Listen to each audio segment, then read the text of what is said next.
And obviously, while President Trump is set to name a new Fed governor, he has another role he needs to fill. He'll be selecting a new Bureau of Labor Statistics chief to replace Erica McIntarfer, who he fired last week after weak jobs data and revisions that he suggested without evidence were rigged. And joining us now here in our Washington bureau with more is Seth Harris, former acting labor secretary in the Obama administration and senior fellow at the Burns Center for Social Change at Northeastern University. He was also a former top labor policy advisor to President Biden. Welcome back to Bloomberg TV and radio. Seth, if we could just first begin with this concept of rigging. Is it possible to rig BLS data? And I ask that not just looking back at what McIntarfer would have been able to do, but also with the suggestion that maybe the data isn't going to be reliable if President Trump can appoint a loyalist to the BLS. Can anyone do it?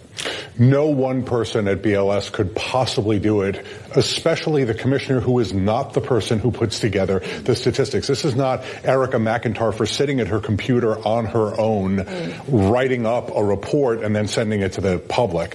This is hundreds and hundreds and hundreds of people involved in survey collection, analysis, and statistical analysis. The other thing is the culture of BLS guarantees that if anybody tried to rig the numbers, you'd have dozens or hundreds of people pointing the finger and whistleblowing.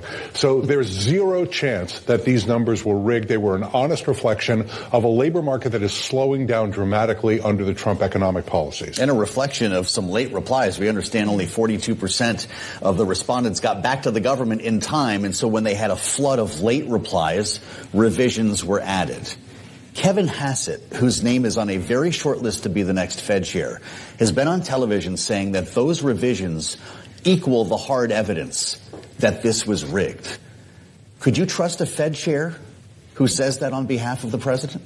I already don't trust Kevin Hassett, and that argument is preposterous. How come? We had 1 month of revisions that were especially large, and we usually don't see that kind of a number. But the other revisions of the other 2 months that were revised were not that big. They were consistent with what we've seen in the past. Let me just say there were revisions every month. We see it all the time, and that's because there are late replies to the surveys that BLS runs. We have updated information about seasonal adjustments. We have updated information about statistical imputations that the Bureau of Labor Statistics does. It's all ordinary business. And in the context of a labor market with 170 million Americans, an adjustment of 100,000 is less than 0.1%. If we could all be 99% accurate, we would meet the BLS standard. Well, so when we consider the accuracy of the data going forward, and this kind of comes back to my original question, there was a suggestion over the course of the last several days that markets may not be able to have the same faith in the economic data put up by the U.S. government as they otherwise would in the aftermath of this. Should they still have the faith regardless of who the next BLS commissioner is?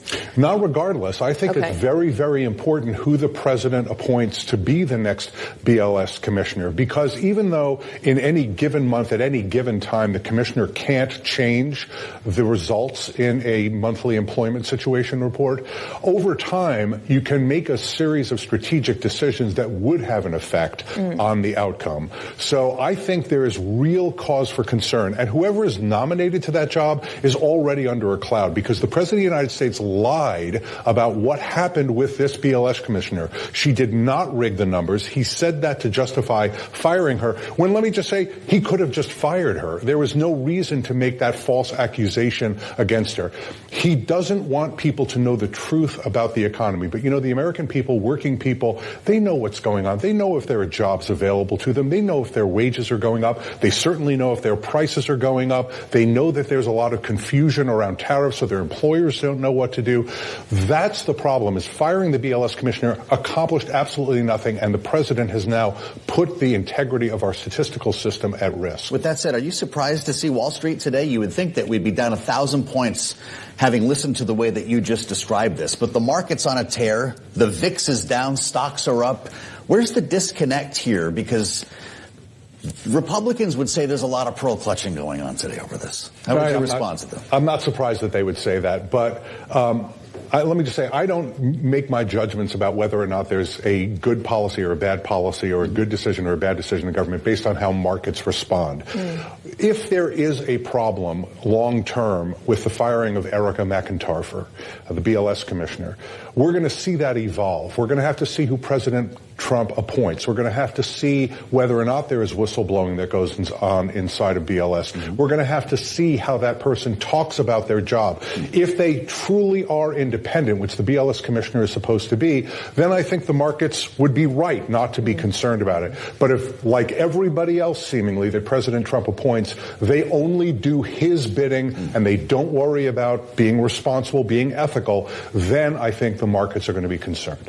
Well, of course, the Federal Reserve hasn't been doing President Trump's bidding. He's been pushing for lower interest rates. The Fed has not yet delivered it. But as you speak to what this data and these revisions reveal, which is a softening labor market, do you think President Trump might actually have a point that perhaps the Fed should have acted sooner versus waiting for later? I think it's a very interesting argument. You know, President Trump was complaining about numbers that are going to actually help him to accomplish his policy goal at the Fed, which is to get the Fed to move on interest rates. I think the odds of an increase of a slashing of interest rates have gone up. Not a slashing, maybe a 25 basis point cut, maybe a 50 basis point cut, although that would be leaning very, very far forward. You know, the problem that the Fed has is we saw inflation tick up and we saw the labor market slow down.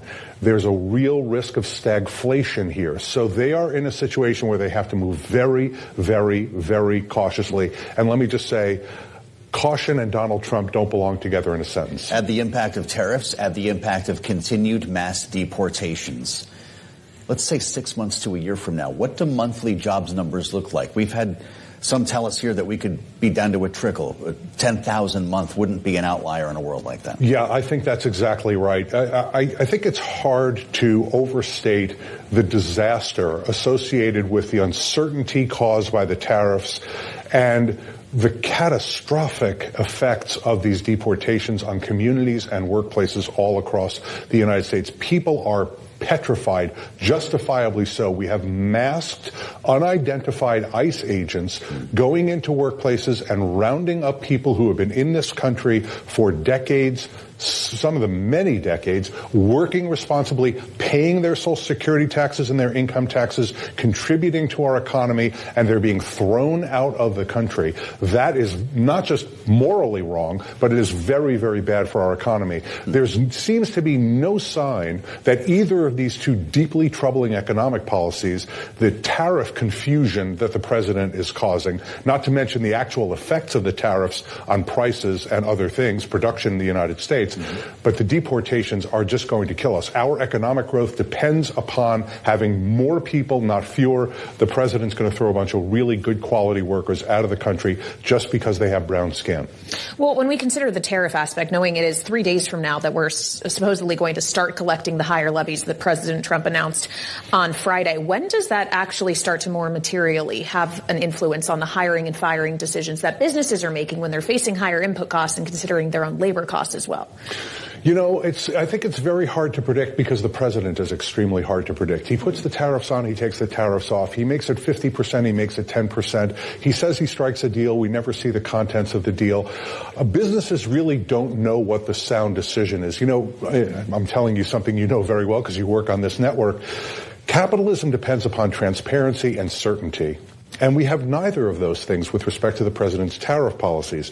So once the tariffs begin to bite, what we're seeing in the labor market, which is employers are not laying off workers in large numbers. There's been an increase, but there's not been a dramatic increase.